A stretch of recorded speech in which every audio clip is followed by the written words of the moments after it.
Let's go! I don't know why I'm excited this morning. Maybe because I've got some things that are kind of interesting to talk about. I've learned a few things and that's always fun. But before we get into that, I acknowledge the traditional owners of this land. I pay my respects to their elders past and present, and to Aboriginal elders and peoples from other communities who may be taking part in this live stream today. Now, this live stream is going to be short because it's Mother's Day and my mum and my sister are coming over for lunch, and right now my wife is cleaning the house without me, which is really bad. So I'm going to live stream, well, here in Melbourne it's 10 a.m. I'm going to live stream until 11. Can you hear those birds?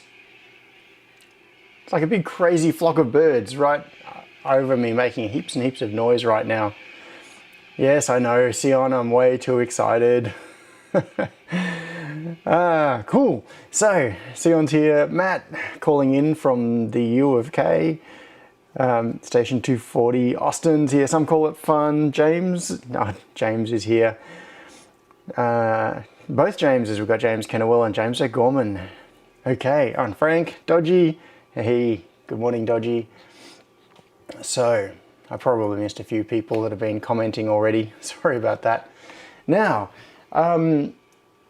okay, there is a particularly interesting topic that I'm going to talk about today, which is comparators. And I need to give you some context to it. So, let's back up a little bit. Also, I have just been doing some messing around because as I was working on this, or playing around with this, I thought, if I'm going to explain this, I really need to be able to show you what is on my oscilloscope. So I have done a really dodgy thing as a short-term solution. I just wanted to see how this would work. And I think with a better camera, it could work okay. Now, what do I need? I need my portable... Yes, okay. I'm going to go portable first. So I've got my phone, which is currently running Droid Cam. I'm going to hit portable on here. And now you have the view from my phone. And you can see that there is a bunch of stuff on the bench. It's a big mess because I've got some stuff to set up to show you. Now, if you come up here, my oscilloscope is here and you can see there is this contraption. So I got a bit of aluminium and bent it and hot glued an old webcam onto it and spray painted it all black. So basically what we have now is a webcam pointing straight at the oscilloscope screen. Well, it's actually not pointing straight at it because what I did was mount it above the scope so that it's not directly in my field of view when I'm sitting at the bench. I can see the scope screen and the camera is pointing down at it at an angle. Now, I'm going to switch back to front for a second and I'll get rid of that phone. And this is what you see. What am I looking for? Overhead, that one. All right, so what you can see there is the overhead camera coming down here, looking at the stuff on the bench. And you can see the oscilloscope screen. If I stick my hand in between the camera and the screen, you'll see it coming up there. Oh, actually, I could improve that picture quality, I think, with a bit of exposure control. It's overexposed, which because of the black background. But that is the oscilloscope screen. And what I did was pull it into OBS, and then I used a plugin called StreamFX, I think it is, which allows you to do things like 3D distortion and transforms. So that image is actually like a really skewed parallelogram, and then it's been unskewed to make it look like a rectangle. And the end result is actually okay. It's surprisingly not bad. I mean, you can see that the lines are a little bit blurred on there, but you can see the traces. I've got the, the two traces are visible. It's not too bad in terms of like the refresh and things. So, yes, James, it's circular squirrels, yak shaving. But anyway. This is actually kind of useful. So what this has proven, you can't read the the stuff on here, unfortunately. It would be nice if you could read this, and it's only a 640-480 camera. So this little webcam is one that I pulled out of a box of random junk parts. But since this principle generally works, I wish those birds would go away. It's probably worth doing the same thing but upgrading it. Maybe replace this with like a Raspberry Pi with a high quality Raspberry Pi camera. So just have, because the Pi cameras are quite small, and that way it's sitting out here, it's in my field of view, but it's not too bad, it won't be obstructing much. Or maybe use like a Logitech Brio or something so that we can get good quality, and then I could pull it in full screen and you could see it much better. So what we're going to be able to do today is look at some traces, at least in a fairly crude sort of way. Now, to tell you, okay, so this is like a story in 17 parts, but I'm going to try to keep moving along today. And first thing, I'm going to draw a diagram to, right, I've got to get this out of the way without making, all right, I'll reintroduce all of that soon, but for now, I just need to do a quick refresher. Oh, that was us talking last week about the switch, converting it to a regular switch to wireless. All right, so back to this whole multimeter thing. Let's turn this sideways. I might even get some more zoomage happening. This is my my super crude whiteboard equivalent. All right, now the thing is that I'm still undecided how we should solve the problem of connecting the multimeter to the ESP32, and I'm coming to some conclusions. So to jump to the end, to give you the punchline, I think what I'm going to do is get use one of Sion's tiny picos and physically embed it inside the multimeter rather than connecting it through the external port on the back. But I like the idea of being able to connect through the external port, and that's what this whole little exercise is about. So let's do some diagrammizing. So imagine we've got our multimeter here, and it's got the dial on it, and you can select stuff, it's got its input ports, and on the back is the slot where it's got the optical data output port. Now what we've already shown is that if we tap into, where is it? I've got the actual multimeter here somewhere. Here it is, the one we've been hacking. So I've already shown that if we connect to ground, what is that one? Oh no, that's serial data out. So that is a, yeah, so that's a ground connection, and that's the serial data out connection. If we connect that straight into a LoLin32 or a Tiny Pico or whatever, we can read that data and publish it to MQTT. We've already got to that point. So the question is, what do we do to make this neater? And the lighting on this is really bad, isn't it? I need more illumination on here or something. It's like the exposure is wrong on the camera, or maybe that's just what I can see on my screen.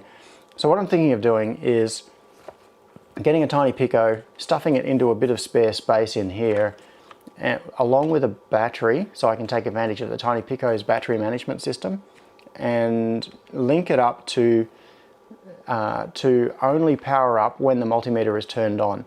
Now that's a subject I'll get to later. I may not even get to it in this live stream because of our limited time, but that's generally where I'm going with this concept. But what I like the idea of is being able to take the adapter that comes with the multimeter. So this has got its cover ripped off. This is the one we ripped open a few weeks ago. So this has got the infrared photo transistor for receiving data from the multimeter, and it exposes an RS-232 interface with plus and minus 12 volt logic levels, which is not really super convenient. All right, now we're going to get back to that because that's important, but looking at the general principle, so imagine what we've got is that little dongle plugged into the back of the multimeter, and it's got a cable that comes off it with a DB9 plug on it, and that is exposing RS-232 level logic with data coming out of the multimeter. And we want to be able to read this somehow.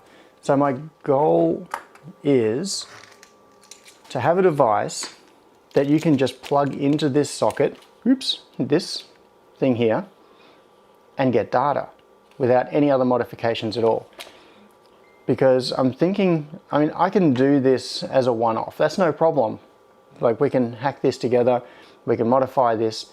But what I'm thinking forward to is, if other people want to reproduce this, what would be ideal would be to have a little device, like a dongle that plugs into this. You plug this into your multimeter and you're done. Then you can just publish to MQTT, you can send the data out the USB port, you can do whatever you like. So then you have a Wi-Fi connected multimeter. Another approach is to build a board that does the same job as this optical receiver, and that slides into the back of the multimeter. So it clips in place and you have a little box on the back with the ESP in it, and it does the decoding and transmission. And that would be quite neat as well. So instead of needing to use a separate device, you just have your multimeter, you grab your little adapter, clip it on the back, turn it on, and now you've got Wi-Fi. Now that I like as well. But what I was going for, and this is what led me down the path that I think might be a dead end, but it's an interesting dead end, is how to read the data coming out of this little adapter in a way that is suitable for us to pull into an ESP chip. So what we have on here is have that go into some kind of an adapter circuit, perhaps, like some kind of a detector that converts from RS-232 to something that the ESP can read. So what we want to do is go from plus and minus 12 volt logic levels there to 0 to 3.3 volt logic levels here. And then the ESP can read it, it can send it to Wi-Fi, it can send it out USB, it can do whatever it wants to do with it. So this is the general model that I had in my mind for modifying this little device and just plugging it in. So at the start of this week, the concept I had in my head for the live stream that we would do today is that I would open Eagle and we would do some live board design and lay out this part of it.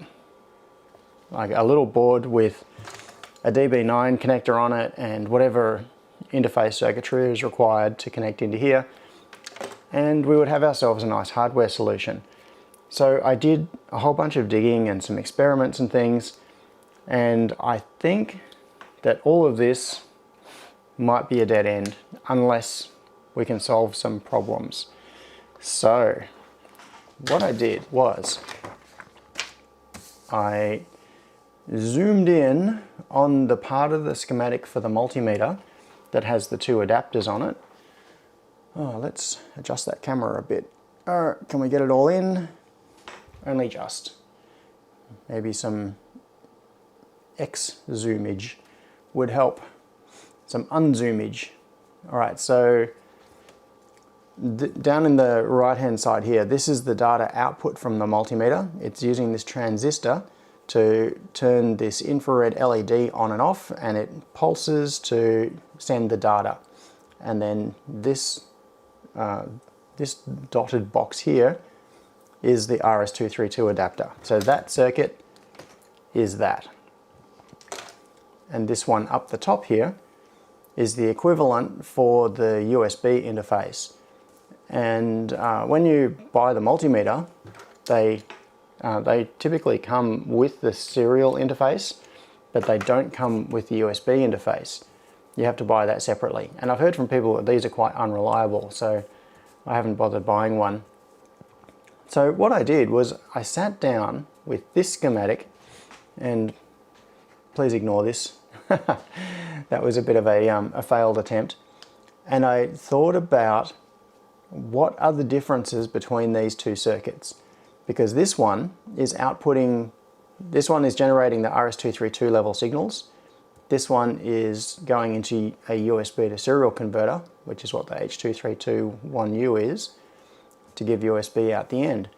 And you can see that the front end of this, so where it receives the signal, is very similar. The difference is that here we've got a 2K resistor going through to the phototransistor, and here we've got a 4K7 going through to the phototransistor. And so this top circuit is running at 5 volts, and this one is running at kind of plus or minus 12 volts. So that basically accounts for the difference in the resistor value. It's just because this one has to operate at a lower voltage, so there's a lower value resistor here to allow the current to flow through here, and for this transistor to turn on and off. Because this is a 3906, which is it's just like a BJT. It's not a MOSFET, which means that it is a current controlled device, not a voltage controlled device. And so yeah, the amount of current that comes in here to turn this transistor on and off matters, and that's why those values are different. Now, what my goal had been was to look at these two circuits starting from the right, which in my opinion is backwards. I can see why they've drawn it that way from a layout point of view, but yeah, the logical flow of a circuit should be from left to right, but in this case it's from right to left. So we've got the data coming in here, and then it's controlling this transistor. So this transistor is being controlled by the state of this phototransistor, and the same here, this transistor, that transistor is being controlled by the state of that phototransistor. And you can see that up to this point, apart from resistor values being different, it's basically the same circuit. If you cover that up and cover that up, it's the same circuit there. The difference is that down here on the RS-232 version, this resistor, which is 10K on both of them, you can see the difference here. This, in the 5 volt version, it's got this common 0 volt reference, the ground line, and down here it doesn't. It's got the ground reference here. You can see it comes to this symbol, and it comes up to there, and it goes there. So that's the common there. But this resistor here doesn't come down, like on this circuit, it doesn't come down to that 0 volt reference. It comes down to another line down here. And if we trace it along, comes up to here, onto this pin, and that is the minus 12 volt pin on the RS-232 interface. So this is being biased down towards the minus 12 volt reference, and you can see there's a smoothing cap on here. So the next obvious thing to do, so what I was wanting to do was basically take this circuit and add whatever we need to on the output side of it without modifying the circuit. So on the output side, what can we do to make this one behave like this one? And so my theory, which so far has failed, and maybe you can help me figure this out, was to bridge around. So with this minus 12 volt reference that comes to here and the 0 volt reference, I want to make them the same. So that will make the circuit look more like this one, where these things all reference the same 0 volt reference. So if we add a jumper that goes from here and around to there, and it joins those two wires together, so common here and minus 12 volts, then where we've got two lines here, they become the same thing. So all of a sudden that has a jump, that is linked, that is linked. This capacitor is short-circuited, but that doesn't matter. It just means that it's not in the circuit anymore. So with this bridge in place, this circuit becomes much closer to being this circuit, for the first stage at least, for this bit on the right. So now we have this referencing 0 volts instead of -12. This references 0 volts. And then we've got a resistor here that comes into another transistor, and the circuit diverges a bit at this point. So this is then switching the base of this transistor. This has got a 2K down to 0 volts, and then we've got the output coming here, and then we've got this, and anyway, it's slightly different. And I think, just, you know, without having done a proper analysis of it, one of these has an output that is inverted relative to the other. But it is, so this last, so when that's turned on, that goes high. Oh no, that's not an inverter. I thought maybe that was an inverter, but it's not. It's more like an amplifier. Anyway, yeah, so what this is doing is when this turns on, when that transistor turns on, you get a high voltage here. When it turns off, it's low. It's pulled down through here. But then this transistor is acting as an inverter, and down here we don't have the inverter stage. So basically this, yeah, that one there, that transistor there, and this one here are equivalent. You can see it's got the 390 ohm there, there's the 360 ohm there, 2K pull down there, there's a 2K pull down there. So the major difference is that we have an inverter stage in the middle here, we don't have one here, and some of the values are different. But it's in the ballpark. I mean, we can do an external inverter if we have to, that's easy.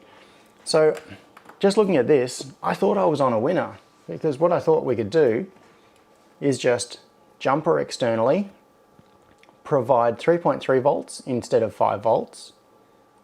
Did I just do that on the wrong thing? Oh no, that's right. So put 3.3 volts in, we've got ground, and we would get data out. It would probably be inverted compared to what we want, but we should get some data. And this is where things started to fall over, but in a very interesting way. So let's look, how are we going to do this? All right, I think it's time to look at what this circuit does. If I can get this out without everything breaking, because breadboard circuits are dodgy, super dodgy. In fact, I'm going to get these scope probes off for now, and let's, in fact, there's stuff on here that we're going to ignore for now. Scope's off. Got to figure out what's going on. All right. At the moment, we've got this Lowland 32, and it's not doing anything useful. This is the one that previously we've had pulling the data off the multimeter. So if I connect ground and data from the multimeter straight onto it, it'll read the data, send it off to MQTT. We've already done that. But what I'm doing at the moment is I'm just using it for its power supply, nothing else. So I've got ground connected through, so that's the ground connection coming off the Lowland and going onto the ground rail here. And the 3.3, wherever it is, comes off it somewhere. There's a 3.3 volt pin on it. There it is. Where is it? No. VN.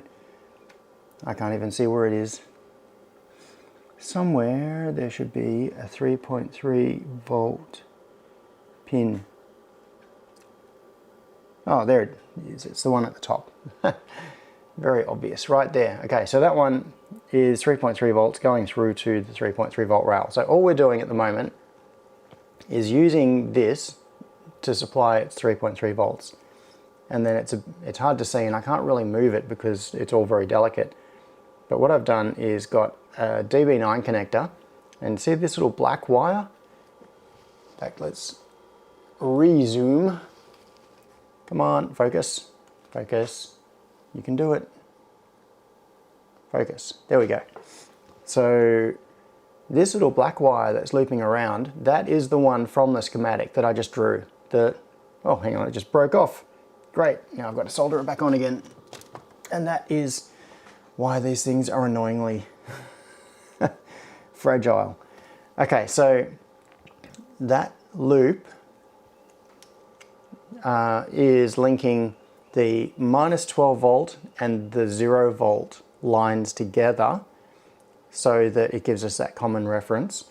Then the orange line coming in is 3.3 volts, so that's going in where the plus 12 volts would normally go in, and the yellow one coming out is the output, so that's the data.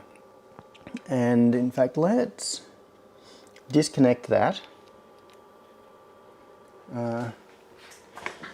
Okay, Mr. Soldering Iron, are you warm enough yet? Not quite.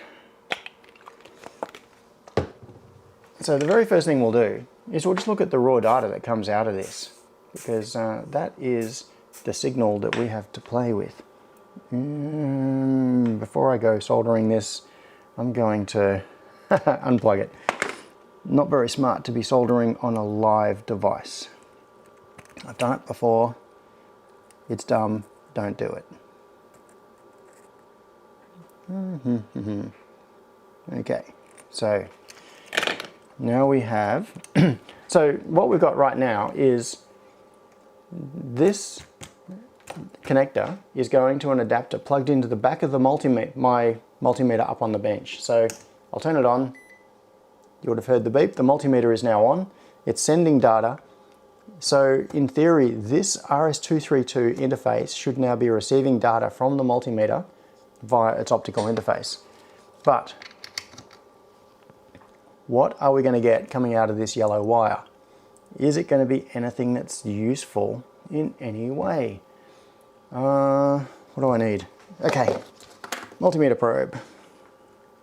So I need a 0 volt reference, and I need the connection there, and you can see some stuff coming up on the scope. What is going on with that? Let's see what we can see. It's a very noisy signal. Oh, there we go. Hang on. Let's try to get some.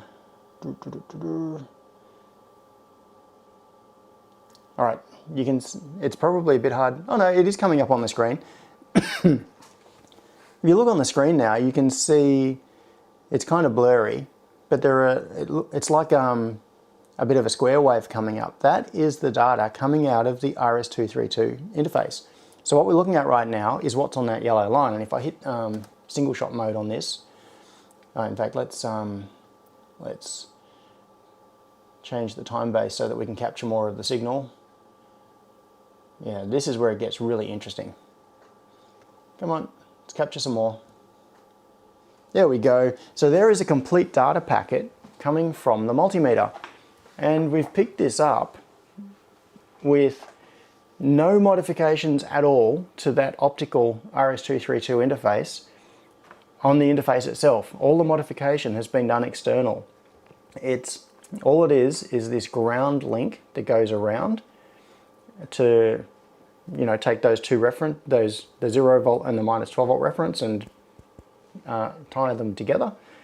And then we are feeding 3.3 volts into it and reading the signal out.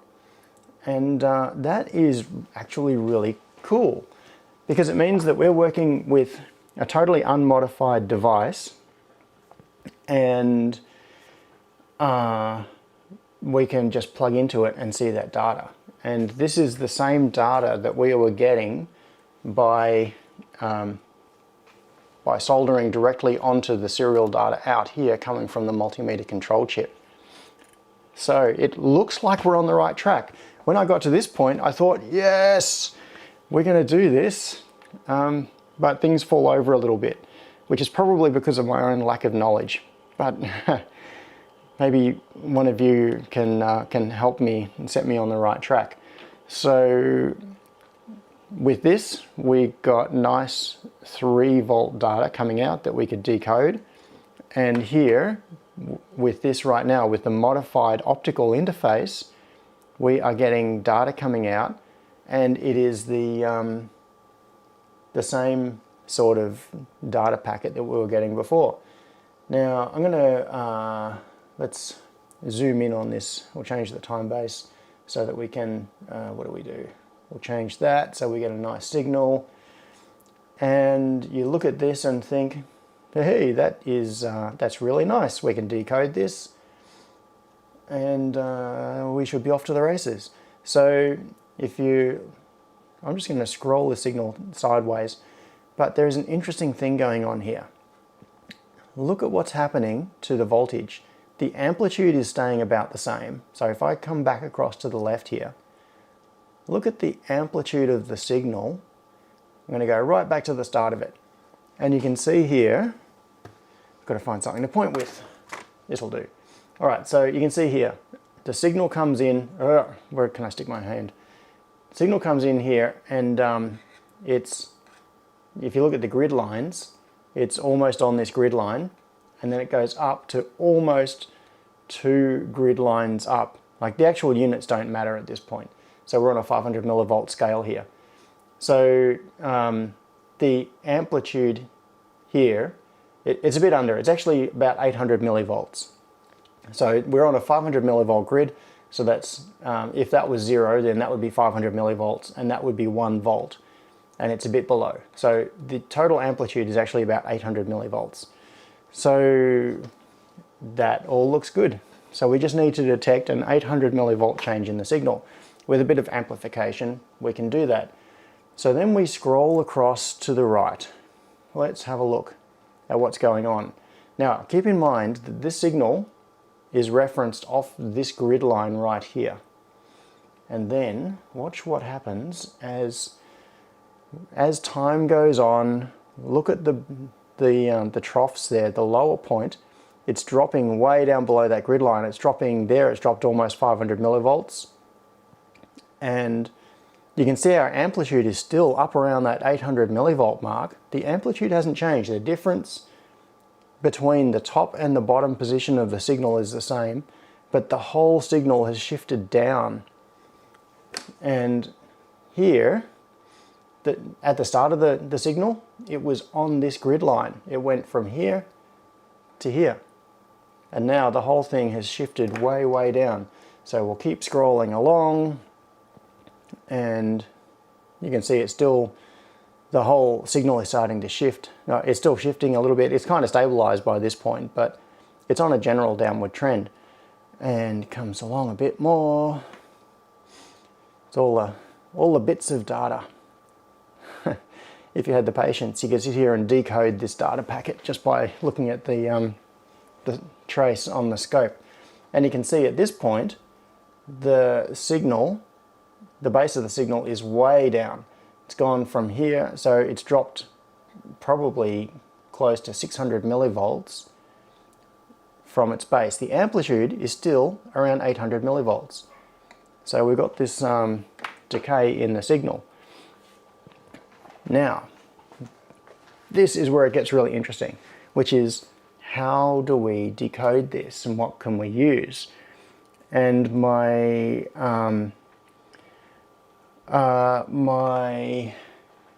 first thought was to use something like a Schmitt Trigger and set a threshold, because what we want to do is convert this. So what we've got here is a signal that is going, if we take this as being like a 0 volt reference, it's going, like, it's obviously not, but imagine the signal was going from 0 volts to 800 millivolts, so 0.8 of a volt. That is not enough of a signal for us to feed into something like a microcontroller and treat it as a direct digital signal. Typically with an input on a microcontroller, you have to go, like the old rule of thumb used to be the rule of thirds, or it depends. I grew up in the days of TTL logic, and like 7.4 series chips and 4000 series, like the 4000 series chips were the CMOS chips. They were the super fancy pantsy ones. But the 7.4 series CMOS chips, if you were in the bottom third of the voltage range, you were in a logical low. If you're in the top third of the voltage range, you're in a logical high. If you're in the middle third, you're in an undefined region, like in the hysteresis region or in a transition or something. So what you have to do is drive the signal within a certain percentage of the top of the voltage for a logic 1, within a certain percentage of the low voltage for a logic 0. And what we've got here is a range of 0.8 of a volt, which is not enough. So we can amplify it, we can use threshold, like a trigger threshold, and use that trigger threshold to then set a logic low or high, which we can then read with the microcontroller.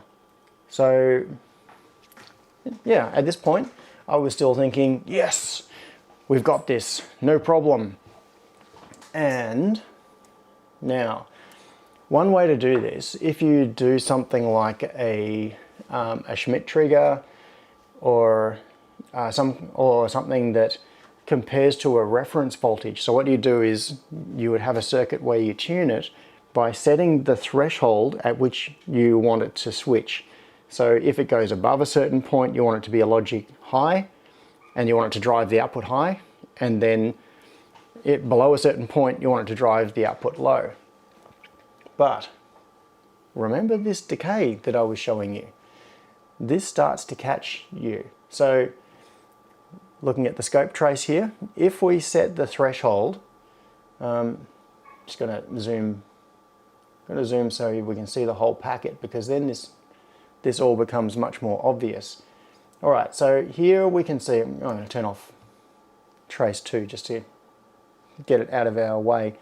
Now I'm just going to use the trigger line here to draw a line across the screen so that you can see it.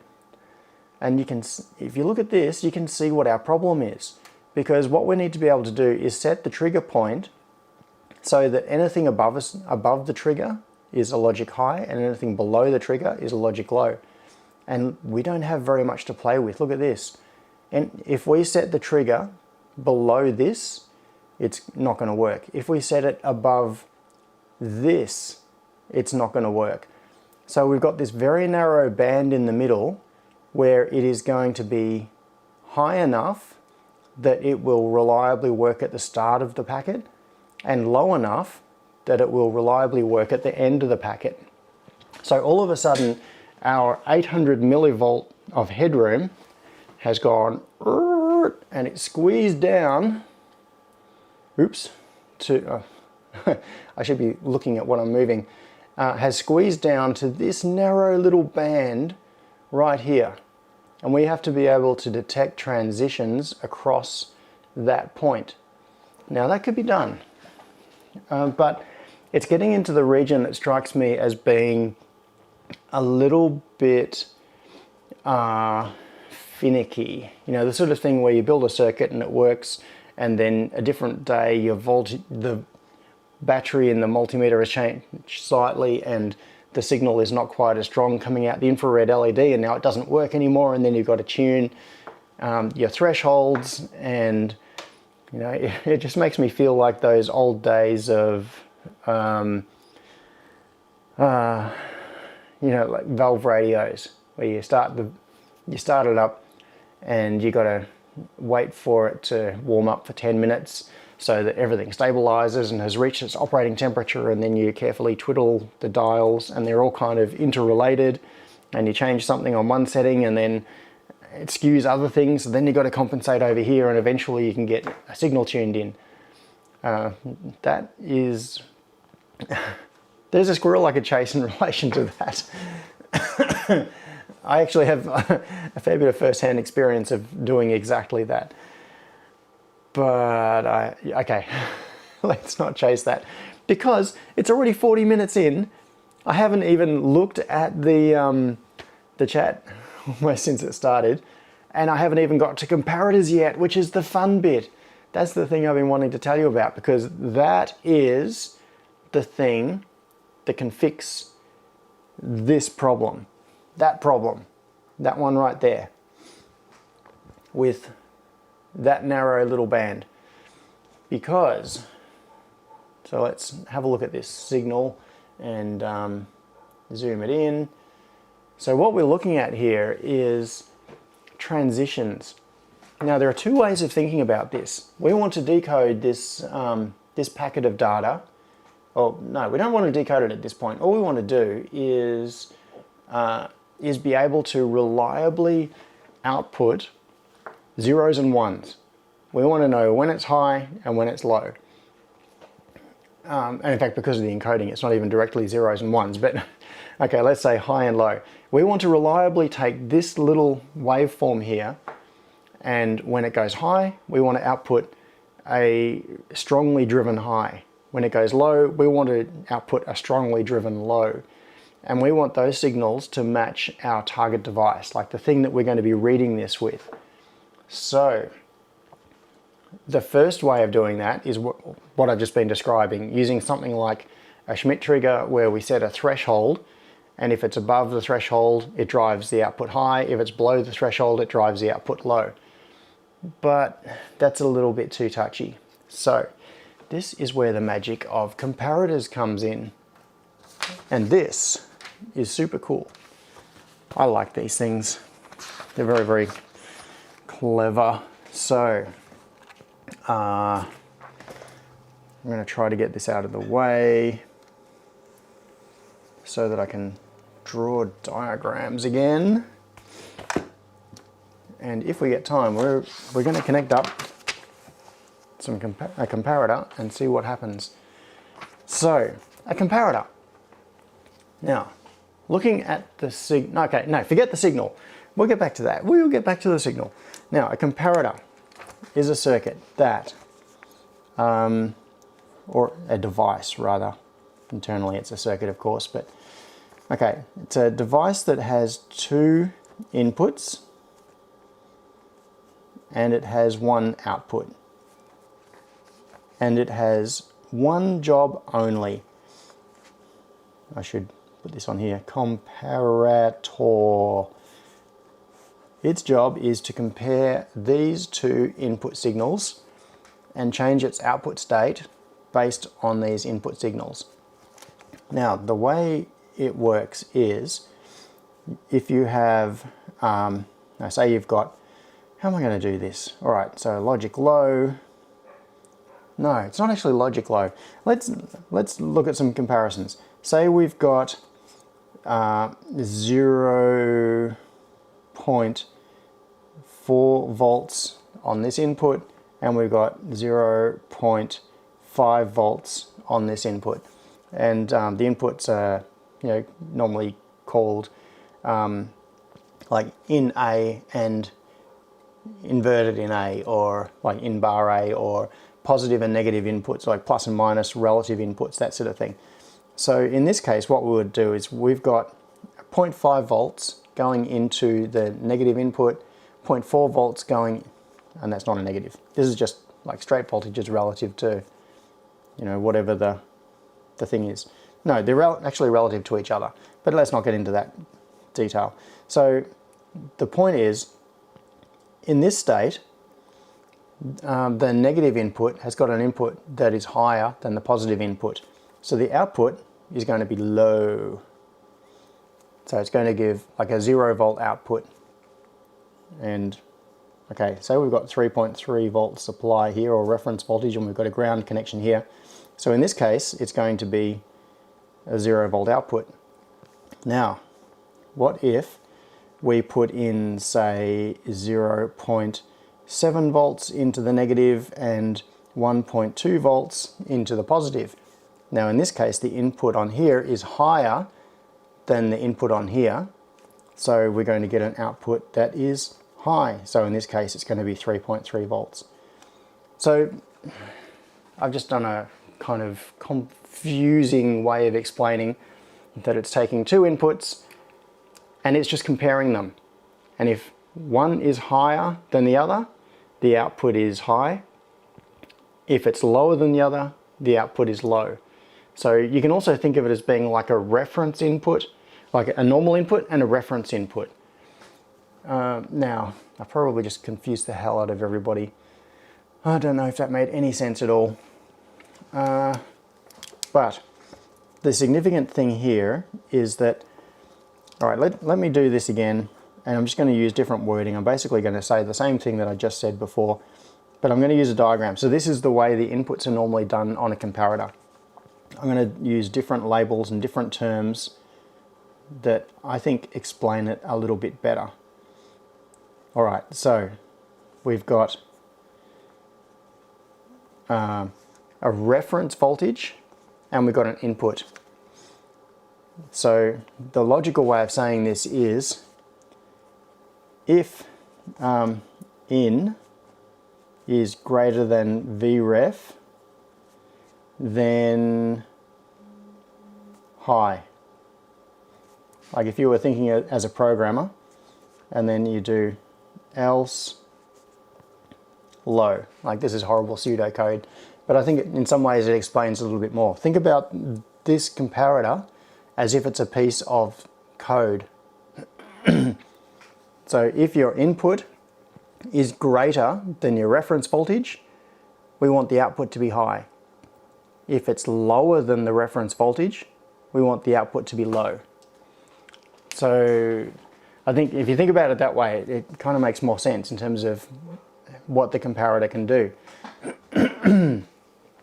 Okay, so what the hell has that got to do with what we've got on the screen here and this signal? Now, we can use the comparator in a very clever way. And we can use it to detect the slope of the, like we can use it to detect transitions. Oh, Aaron says, what if it's the same? That is, if it's the same, I'm not sure. There is a, if you look in the data sheets for a comparator, they will have a differential threshold. And I believe the output has to be, the output is low unless the input differential is greater than the threshold. I don't know if that sentence made sense. But yeah, I think the high input has to be more than a certain amount above the low input. And in an ideal case, obviously you want that to be as narrow as possible because you want to be able to detect differences down to, you know, 0.00 whatever of a volt. And the smaller the difference that you can detect, then the smaller that undefined space is going to be where the two signals are almost identical. You want to be able to distinguish between very small differences. So now this is where it gets super cool in terms of decoding this signal.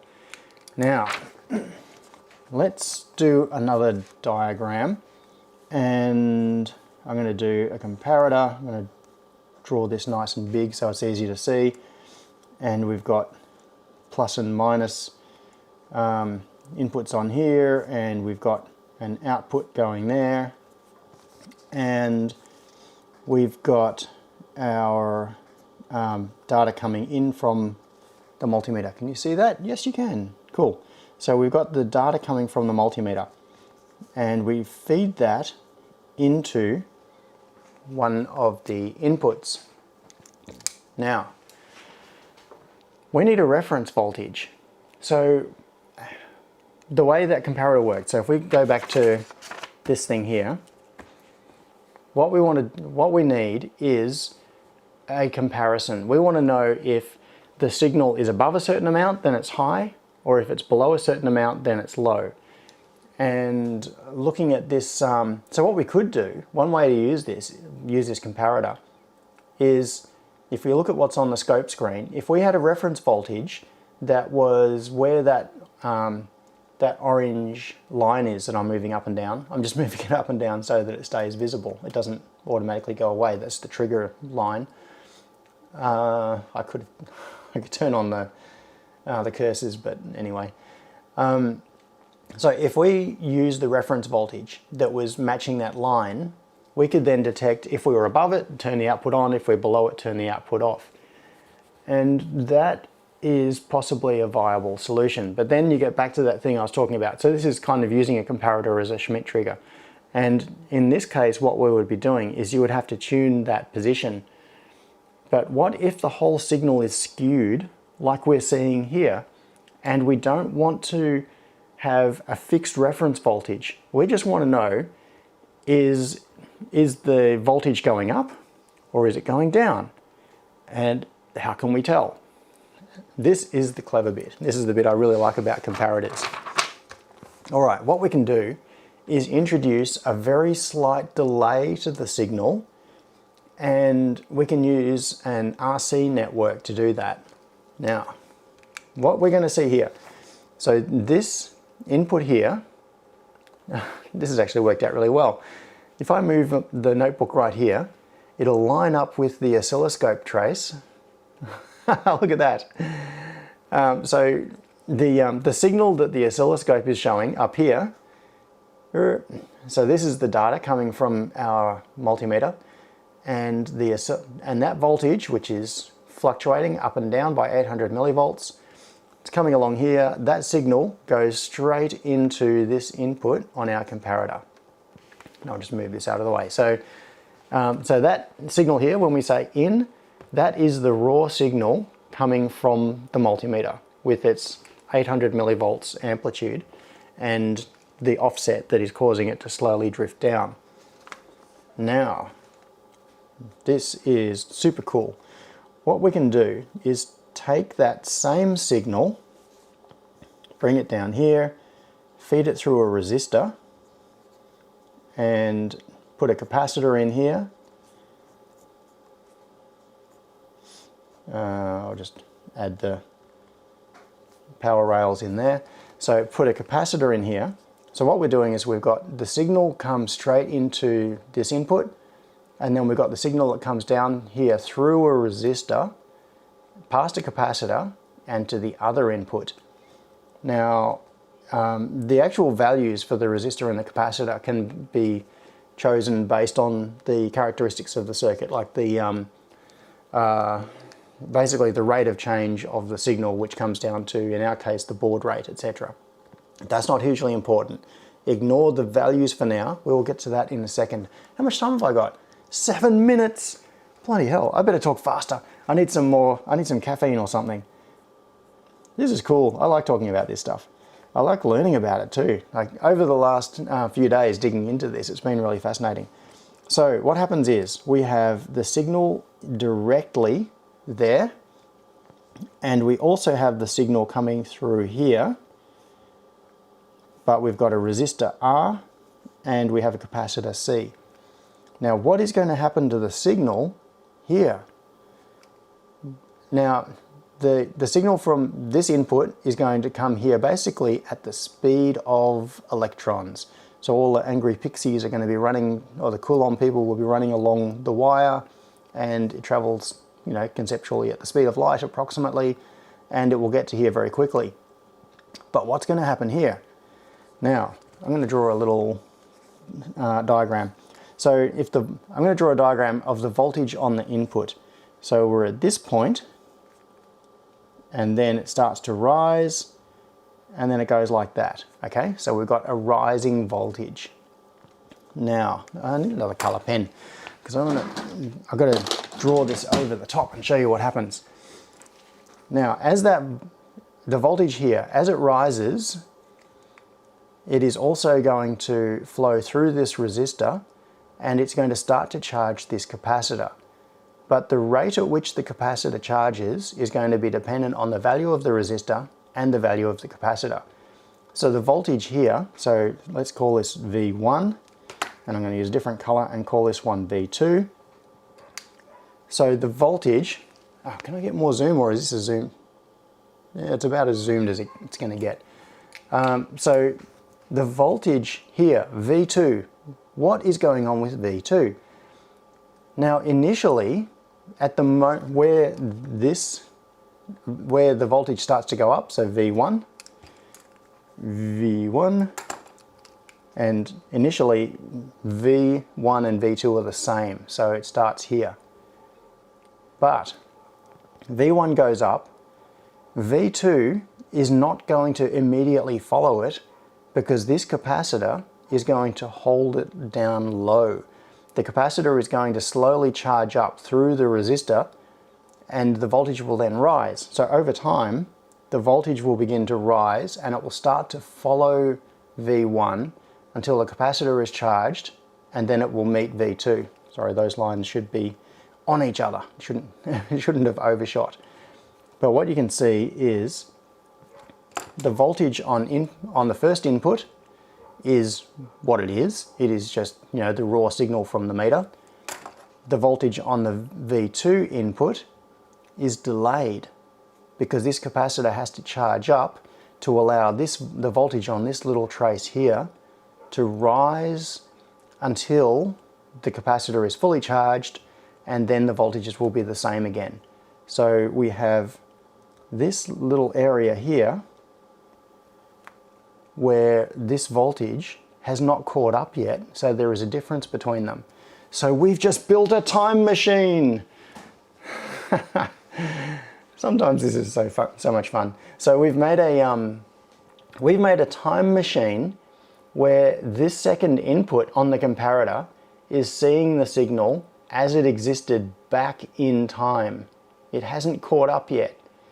So look at this. There's a difference in voltage, and this is what we're looking for. What's going to happen is if the voltage rises, V1 is going to lead over V2. But what happens when the opposite happens? When the voltage falls, when the input falls, the capacitor is going to stay charged for a little bit, and it is going to slowly discharge.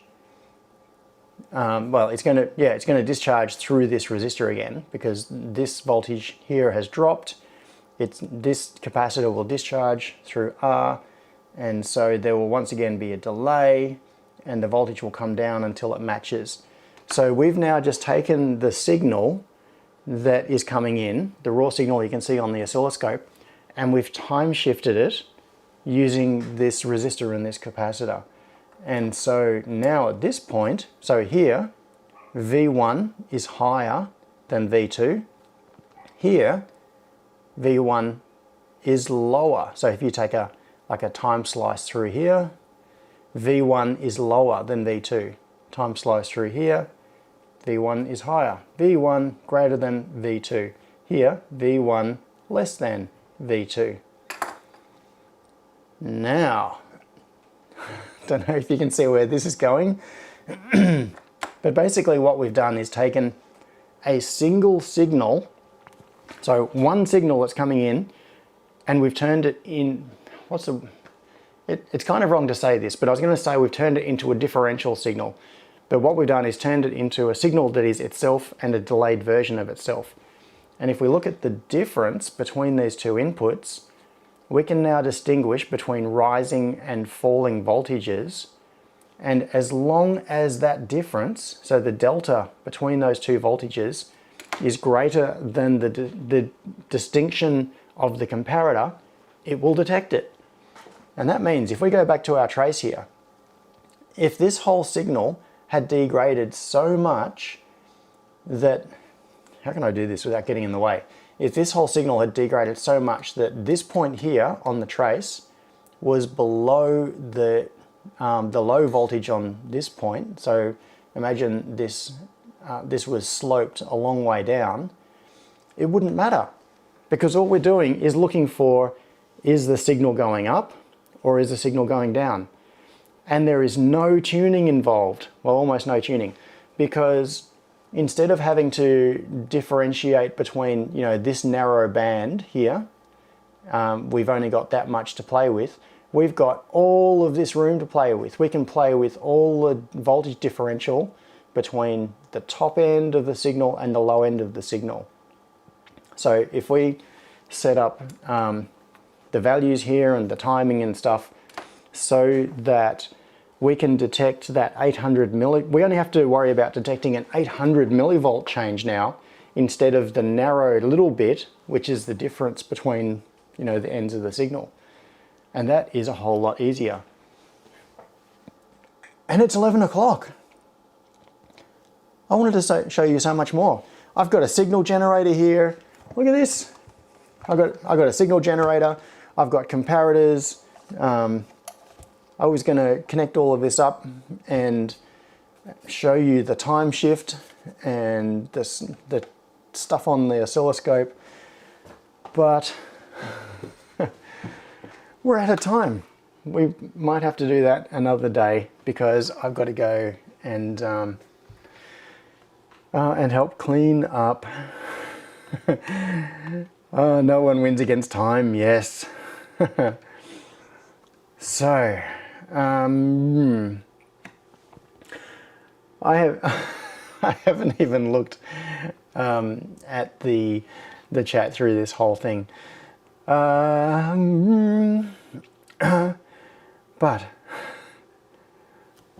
I've been rushing so much. 1 hour has gone, and I've got more to tell you. I've got more to tell you.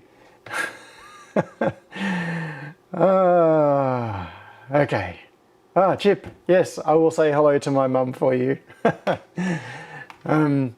So for those of you who don't know, Longflare, who is commenting here in the comments, went to school with me and knows my mum well. My mum is coming over for Mother's Day. So, yeah. Anyway, I wanted to show you actual practical stuff because I've experimented. I've got the circuit working. I've got like the time machine built, and it does stuff. But there is a catch.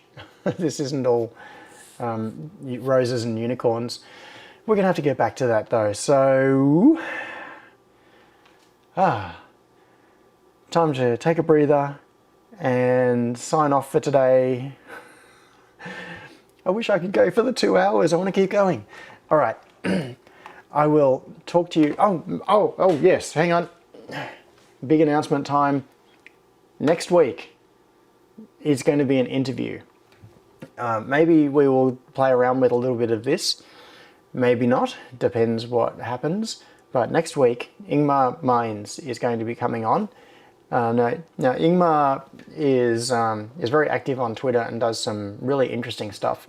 And he we'll go into his work history and background and everything next week in the interview. But guest. Here's a guest on the stream. So we're going to be talking about stuff, just all sorts of things. But his background is in law enforcement and technology, and he fairly recently did a very interesting investigation into recovering data. He worked out a technique for recovering data from an old type of digital camera.